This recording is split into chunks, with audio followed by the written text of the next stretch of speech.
The B-2 Spirit isn't designed for short hops. It was built to deliver precision strikes anywhere on Earth without being seen. But that global reach comes at a brutal cost to the people inside. Missions often stretch beyond 30 hours from wheels up to touchdown.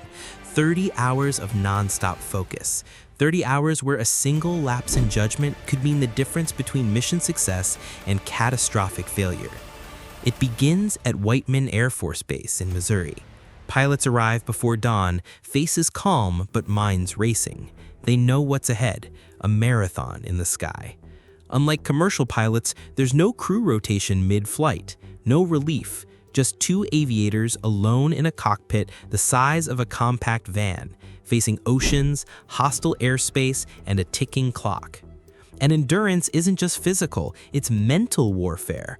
Every second demands sharpness, monitoring stealth systems, coordinating mid-air refueling, navigating through potential threats. Fatigue doesn't hit all at once, it creeps in silently. A slower reaction here, a missed cue there. That's why their survival and the mission's success depends on something as simple as the food they bring on board. But how do you prepare meals that can keep a pilot razor sharp for 30 hours straight? The answer starts long before the bomber ever leaves the runway. Step inside the B-2 Spirit's cockpit and forget any idea of comfort. This isn't a spacious airliner with reclining seats and flight attendants. It's a tight utilitarian compartment designed for war, not luxury. Two seats sit side by side, barely enough room to stretch your legs. Behind them, a small microwave, a cooler, and a compact toilet. That's it.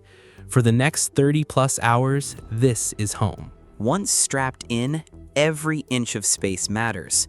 Food packs are stowed where they won't block access to critical controls. Water bottles are within reach, but secured to prevent spills and turbulence. Even trash has to be sealed and stored to keep the air clean. In a place this confined, one careless move can cause chaos.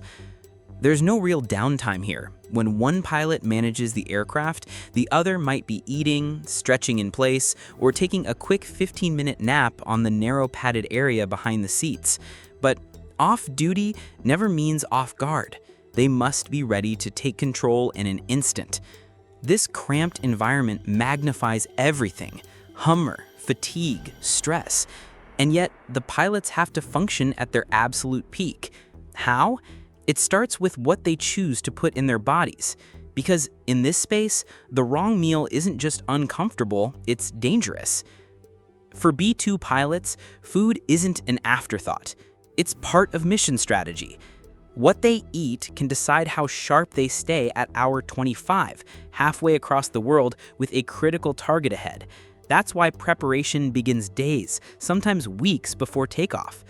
Pilots don't simply toss snacks into a bag. They work with aerospace physiologists and flight surgeons to create a plan tailored to the mission's demands. The goal? Provide steady energy, prevent fatigue, and avoid any digestive surprises in a cockpit with limited space and limited privacy. Heavy or greasy meals? Off the table. They sap energy and slow reaction times. Spicy foods? Forget them. In the air, one bad reaction can ruin focus. Instead, meals are chosen for efficiency. Lean proteins like turkey for sustained energy, instant oatmeal for warmth and comfort, and nuts or protein bars for long-burning fuel. Everything is vacuum-sealed, compact, and organized by hour.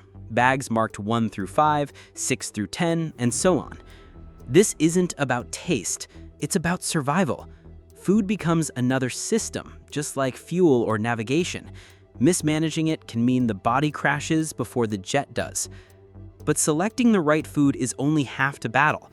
When and how they eat during the mission can make all the difference. Every bite inside the B-2 is chosen for a reason. It's not about taste or convenience, it's physiology. The human brain needs a steady supply of glucose to stay sharp, but a sudden spike and crash can leave a pilot sluggish at a critical moment. That's why their food plan focuses on slow-burning energy. Lean proteins like turkey provide sustained fuel without weighing the body down. Complex carbs, like oatmeal, release energy gradually, keeping blood sugar stable. Nuts and seeds add healthy fats that last through long stretches. Even snacks like sunflower seeds aren't just filler. They help fight boredom and keep pilots alert with constant, subtle activity. Another factor is digestion. In a cockpit, there's no room for discomfort. Pilots often follow a low-residue diet in the days leading up to a mission, foods that produce less waste, reducing bathroom breaks to the bare minimum. Hydration is equally strategic. The dry air at high altitudes can dehydrate quickly, so they sip water steadily rather than gulping it all at once. Caffeine? It's used like a weapon, carefully timed for when fatigue threatens most. Every calorie is a tool. Get it right, and the body stays in balance for 30 relentless hours. Get it wrong, and exhaustion could creep in at the worst possible time. Next comes the hardest part. How do you manage to eat at all while flying a combat mission at 50,000 feet? Eating in a B-2 isn't as simple as reaching for a snack. Timing is everything. The mission's rhythm dictates when food can be consumed and when it absolutely cannot be. Critical phases like takeoff, mid-air refueling, or entering hostile airspace demand full attention from both pilots. During those moments, food stays sealed. There are no distractions allowed when precision flying or split-second decisions are required. Instead, meals are scheduled during stretches of relative calm, long transoceanic crossings, or stable cruise periods thousands of feet above the clouds. Even then, eating is tactical. Small, frequent bites replace large meals. A half sandwich here, a protein bar there, enough to keep energy levels steady without causing a crash. Drinks are sipped, not chugged, to avoid constant trips to the tiny onboard toilet. Trash is immediately sealed and stored, keeping the cockpit clean and odor-free. These habits aren't just discipline, they're survival. A pilot who mistimes a heavy meal could find themselves sluggish just as they approach a target, or worse, dealing with discomfort in the middle of an aerial refueling where precision is non-negotiable. Every bite is taken with purpose, and yet, even with perfect planning, fatigue still finds its way in. The question is, how do they fight it off when there's no chance to rest properly? The enemy on a 30-hour mission isn't just distance, it's fatigue. The cockpit air is dry, which accelerates dehydration. Headaches, dizziness, and slower reflexes can sneak up before a pilot realizes they're in trouble. To counter this, hydration is constant but controlled. Small sips of water throughout the mission keep them sharp without overloading the bladder. Energy management goes beyond food. Every action is designed to keep the body running at a steady pace. Controlled caffeine is a key tool. Pilots often hold off on that first cup of coffee until the mission's toughest hours, like the dark stretch of night over the ocean when the body naturally craves sleep. Too early, and caffeine loses its edge when they need it most. Then there's rest. Not real sleep, but short, strategic power naps. 15 to 20 minutes during quiet segments can reset the brain. One pilot naps while the other stays fully alert, ready to switch at a moment's notice. Even these micro-rests can mean the difference between a crisp reaction and a fatal delay. Still, despite every tactic, fatigue is relentless. It doesn't care about preparation. At some point, the body fights back. The challenge becomes enduring those final hours when the mission isn't over, but exhaustion threatens to take over completely. No matter how well trained, no matter how perfectly prepared, there comes a point in every ultra-long mission when fatigue begins to win. It's rarely dramatic at first. Maybe a delayed reaction to a radio call, a moment of blank staring at a gauge you've checked 1,000 times. The creeping fog of exhaustion doesn't announce itself. It slides in quietly. Night flights over the ocean are the hardest. There's no changing scenery, no visual cues, just endless blackness punctuated by instrument lights. Hours can feel like days. The body begs for sleep, but the mission doesn't pause. This is when mental discipline is everything. Pilots rely on the plan, hydration, timed snacks, scheduled caffeine to keep their minds sharp. Sometimes they'll choose sunflower seeds or perform subtle in-seat stretches to fight off drowsiness. Yet even these defenses can falter. Imagine nearing the 25th hour, still hours from home, when a mid-air refueling is scheduled. Precision flying in formation at hundreds of miles per hour, exhausted.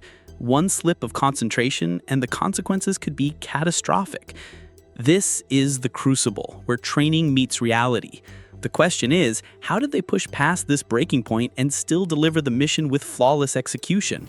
The B-2 Spirit may be one of the most advanced aircraft ever built, but technology alone doesn't win missions.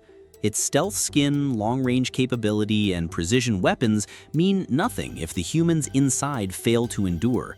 The jet can stay airborne for over a day. The pilots must match that stamina with unwavering focus. This is where the true balance lies, between a machine designed for global reach and the people tasked with making it count. Every system in the aircraft depends on them, from managing fuel for transoceanic refueling to adjusting stealth profiles to avoid detection. If fatigue dulls their edge, the B-2's advantage evaporates. It's why even something as simple as a pre-packed sandwich becomes mission critical. Food, hydration, micro-rests, these aren't side notes. They're as vital as navigation systems and bomb-targeting computers. The pilots themselves are part of the weapons system, and keeping them functioning at peak performance is a top priority. As the mission nears its end, the stakes rise even higher. They've been awake for 30 hours, the hardest stretch still ahead, returning home safely without a single mistake.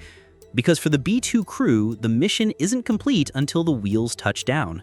The last hours of a B-2 mission are often the most dangerous, not because of enemy threats, but because of human limits. By now, fatigue is a constant companion. Muscles ache from hours of sitting, eyes strain to stay open, and reaction times slow despite every effort to stay sharp. But there's no room for mistakes. The final stage demands precision. As they near home, one last challenge looms. Another mid-air refueling. It's a critical operation, aligning with a tanker in perfect formation at high speed. One miscalculation, one lapse in focus, and the consequences could be catastrophic. Adrenaline helps, but it can't fully mask the exhaustion grinding at their edges. Once refueling is complete, the focus shifts to descent and landing. After more than 30 hours in the air, the pilots must guide a $2 billion stealth bomber back onto the runway with flawless execution. There's no applause waiting, no fanfare, just a quiet touchdown at Whiteman Air Force Base, followed by debriefs and post-flight checks. Only then can they finally step out of the cockpit and feel the ground beneath their feet again. But as grueling as this mission has been, there's always the knowledge that another one waits, and it could be even longer, even tougher. What drives someone to face that challenge over and over? When the engines finally wind down and the B-2 rests in its hangar, the pilots look like anyone else, calm, collected, almost ordinary. But what they've endured is anything but. 30-plus hours of isolation, constant pressure, and an unbroken chain of critical decisions, all for a mission few will ever know happened. And tomorrow, another crew will climb into that same cockpit, zip up their flight suits, and vanish into the sky again. Destination unknown, mission undisclosed. Because in the world of strategic stealth bombing, there is no day off.